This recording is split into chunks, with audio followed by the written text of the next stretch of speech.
প্ৰভু যীশুৰ মধুৰ নামত সকলোকে নমস্কাৰ। আজি মই পবিত্ৰ বাইবেলৰ পৰা এটা বিশেষ বিষয় আপোনালোকক ক'ব বিচাৰিছোঁ। ইতিহাসৰ বুকুত বিশ্বাসীসকলে বিপদৰ সময়ত ঈশ্বৰ জিহুৱাৰ ওচৰত কন্দন কৰি প্ৰাৰ্থনা কৰি আহিছে। বৰকৈ কন্দন কৰাটোৱেই হৈছে ঈশ্বৰৰ ওচৰত কৰা এক উগ্ৰ প্ৰাৰ্থনাৰ অনুৰোধ। কেতিয়াবা বছৰ বছৰ ধৰি হতাশাগ্ৰস্ত হৈ অহা পৰিস্থিতিত ঈশ্বৰৰ ওচৰত বৰকৈ কন্দন কৰি কৰা প্ৰাৰ্থনা ফলস্বৰূপে মুহূৰ্ততেই পৰিস্থিতিৰ দিশ সলনি হয় বা সমস্যাৰ পৰা মুক্তি লাভ কৰিব পাৰে। বহুতে কয় প্ৰাৰ্থনা কৰিলে সকলো প্ৰাৰ্থনা উত্তৰ পোৱা নাযায়। পবিত্ৰ বাইবেলে কেনে লোকবিলাকে প্ৰাৰ্থনা কৰিলে উত্তৰ নাপায় তাৰ বিষয়ে স্পষ্টকৈ কৈছে। যোহন সুবাৰ্তাৰ 9:31 অন্ধ ব্যক্তিজনে কৈছে, ঈশ্বৰে পাপী লোকৰ কথা নুশুনে, কিন্তু কোনোজন যদি ঈশ্বৰৰ ভক্ত হয় আৰু তেওঁৰ ইচ্ছা পালন কৰে তেন্তে সেইজনৰহে কথা শুনে। ইয়াক আমি জানো। পাপীবিলাকৰ প্ৰাৰ্থনা যে ঈশ্বৰে নুশুনে তাৰ বিষয়ে গীতমালা 66:18 পঢ়িবলৈ পাওঁ। যদি মই অন্তঃকৰণত অধৰ্ম মানিলোহেঁতেন তেন্তে প্ৰভুৱে নুশুনিলেহেঁতেন। আৰু এনেধৰণে পুৰণি নিয়ম বাইবেলৰ যিচয়া 1:15 পঢ়িবলৈ পাওঁ। তোমালোকে হাত মেলিলে মই তোমালোকৰ পৰা নিজ চকু ঢাকিম। এনেকি তোমালোকে বিস্তৰ প্ৰাৰ্থনা কৰিলেও মই নুশুনিম। তোমালোকৰ হাত তেজেৰে পূৰ হৈছে। যিচয়া 59:1 আৰু 2। চোৱা, জিহুৱাৰ হাত এনে চুটি নহয় যে তেওঁ তাৰে পৰিত্ৰাণ কৰিব নোৱাৰে, আৰু তেওঁৰ কাণ এনে গধুৰ নহয় যে তেওঁ তাৰে শুনিব নোৱাৰে। কিন্তু তোমালোকৰ অপৰাধবোৰে তোমালোকৰ ঈশ্বৰৰ পৰা তোমালোকক বিচ্ছিন্ন কৰিছে, আৰু তোমালোকৰ পাপবোৰে তোমালোকৰ পৰা তেওঁৰ মুখ ঢাকিছে। এই নিমিত্তে তেওঁ নুশুনে। যিজনে দৰিদ্ৰৰ কাটুৰুক্তিলৈ কাণত সোপা দিয়ে সিও চিঞৰিব, কিন্তু তাক শুনা নাযাব। হিতোপদেশ 21:13। যদি আপুনি দৰিদ্ৰসকলৰ অনুৰোধ বা কাটুৰুক্তিক নুশুনা ভাও জুৰিছে তেন্তে আপুনিও ঈশ্বৰৰ ওচৰত প্ৰাৰ্থনা কৰিলে ঈশ্বৰে আপোনাৰ প্ৰাৰ্থনাও নুশুনা ভাও জুৰিব। ঈশ্বৰে নুশুনিব। আৰু যি মানুহে ব্যৱস্থালৈ আওকাণ কৰে তাৰ প্ৰাৰ্থনাও ঘিনলগীয়া হয়। হিতোপদেশ 28:9। যদি আপুনি ঈশ্বৰৰ ব্যৱস্থাক শুনি জানিও নুশুনা নজনা ভাও ধৰে তেনে লোকৰ প্ৰাৰ্থনা ঈশ্বৰৰ ওচৰত ঘিনলগীয়া হয়। বহু লোকে প্ৰাৰ্থনা কৰে, কিন্তু প্ৰাৰ্থনা কৰাৰ পাছত তেওঁলোকে সন্দেহ কৰে। যিসকলে প্ৰাৰ্থনা কৰাৰ পাছত উত্তৰ পাম নে নাপাম বুলি সন্দেহ কৰে তেনে লোকৰ প্ৰাৰ্থনা শুনা নাযায়। জাকোব 1:6। আৰু যিসকলে প্ৰাৰ্থনা নকৰে তেওঁলোকে নাপায়।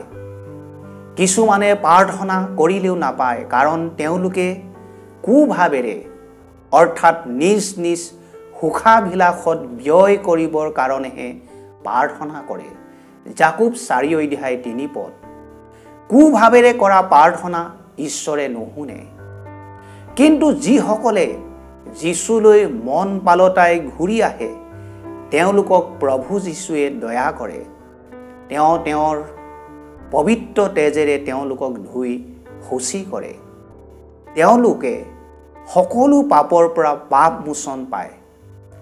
মন পালতাই ঘূৰি অহা সকলৰহে প্ৰাৰ্থনা প্ৰভু যীশুৱে শুনে, উত্তৰ দিয়ে। কেনেকৈ সকলো প্ৰাৰ্থনা উত্তৰ পাব পাৰি? যিচয়া 38 অধ্যায় 1 পদৰ পৰা 6 পদলৈকে উল্লেখ থকা এটা সত্য ঘটনাৰ পৰা আপোনালোকক মই ক'ব বিচাৰিছোঁ। হিজকিয়া সাংঘাতিক নৰিয়া হলত আমোচৰ পুত্ৰ যিচয়া ভাৱবাদীয়ে তেওঁৰ ওচৰলৈ আহি ক'লে, জিহুৱাই এই কথা কৈছে, তুমি তোমাৰ ঘৰৰ বিষয়ে দিহা দিয়া, কিয়নো তোমাৰ মৃত্যু হ'ব, তুমি নিজিবা। তাতে হিজকিয়াই দেৱালৰ ফাললৈ মুখ ঘূৰাই জিহুৱাৰ আগত প্ৰাৰ্থনা কৰি ক'লে, হে জিহুৱা, বিনয় কৰোঁ, মই সত্যভাৱেৰে আৰু শুদ্ধ মনেৰে তোমাৰ সাক্ষাতে কেনেকৈ চলি আহিছোঁ আৰু তোমাৰ দৃষ্টিত কেনে সদাচৰণ কৰি আহিছোঁ তাক তুমি এতিয়া সোঁৱৰণ কৰা। এই বুলি হিজকিয়াই বৰকৈ কান্দিলে। পাছে যিচয়াৰ ওচৰলৈ জিহুৱাৰ বাক্য আহিল বোলে, তুমি গৈ হিজকিয়াক কোৱা, তোমাৰ ওপৰ পিতৃ দাৱীদৰ ঈশ্বৰ জিহুৱাই এই কথা কৈছে, মই তোমাৰ প্ৰাৰ্থনা শুনিলোঁ আৰু তোমাৰ চকুলোত মোৰ দৃষ্টি পৰিল। চোৱা, মই তোমাৰ আয়ুস 15 বছৰ বঢ়াই দিম। আমেন। ঈশ্বৰ জিহুৱাই হিজকিয়াৰ সাংঘাতিক নৰিয়াতে মৃত্যু হ'ব বুলি কোৱাত তেওঁ ঈশ্বৰৰ ওচৰত বৰকৈ ক্ৰন্দন কৰি প্ৰাৰ্থনা কৰিলে। ঈশ্বৰ জিহুৱাই হিজকিয়াৰ চকুলোলৈ দৃষ্টি কৰিলে। প্ৰাৰ্থনাৰ উত্তৰস্বৰূপে হিজকিয়াৰ আয়ুস 15 বছৰ বঢ়াই দিলে। আপোনাৰ যিয়ে সমস্যা, ৰোগ, নৰিয়া, দুখ নাথাকক, ক্ৰন্দনেৰে চকুলোৱে যীশুৰ ওচৰত প্ৰাৰ্থনা কৰক।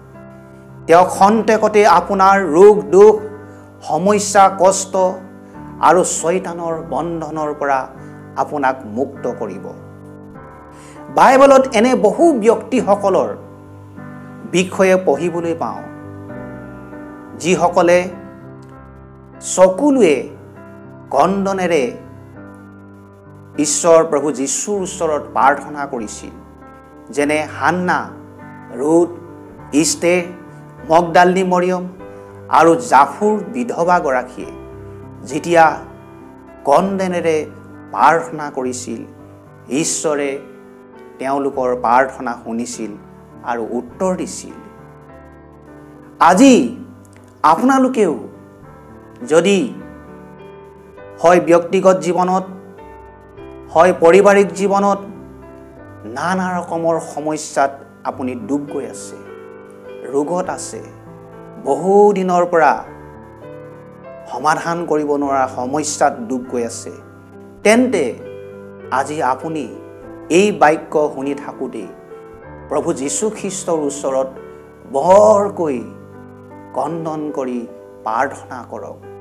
যীশু প্ৰভুৱে আপোনাৰ চকুলোলৈ দৃষ্টি কৰিব, আপোনাৰ চকুলো মুচি দিব, আপোনাৰ সকলো সমস্যা, ৰোগ, দুখ খন্তেকতে আপোনাৰ জীৱনৰ পৰা দূৰ কৰিব। আহক আপুনি মোৰে সৈতে প্ৰাৰ্থনা কৰক। সৰগত নিবাস কৰা পবিত্ৰ পিতা ঈশ্বৰ প্ৰভু যীশু, মই তোমাৰ পবিত্ৰ চৰণলৈ আহিছোঁ। আজি যিসকলে এই বাক্য শুনি আছে প্ৰভু, মই তেওঁলোকৰ বাবে প্ৰাৰ্থনা কৰিছোঁ। তেওঁলোকে যদি বহুদিনৰ পৰা আজি সমস্যাত ভুক্তভোগী হৈ আছে, বহুতেই ৰোগ আৰু নৰিয়াত আছে, স্বৰ্গীয় পিতা, মই প্ৰাৰ্থনা কৰিছোঁ তেওঁলোকৰ ক্ৰন্দন, তেওঁলোকৰ চকুলোলৈ তুমি দৃষ্টি কৰা আৰু তেওঁলোকক প্ৰতিটো সমস্যাৰ পৰা খন্তেকতে তুমি উদ্ধাৰ কৰা আৰু তেওঁলোকৰ সকলো ৰোগ, দুখ স্বৰ্গীয় পিতা ঈশ্বৰ তুমি সুস্থ কৰি দিয়া। মই প্ৰাৰ্থনা কৰিছোঁ পিতা, তুমি মোৰ প্ৰাৰ্থনা শুনা। যিয়ে এই বাক্য শুনিব, যিয়ে প্ৰভু প্ৰাৰ্থনা কৰিব, তেওঁলোকক প্ৰভু তুমি আশীৰ্বাদ কৰিবা, সুস্থ কৰিবা।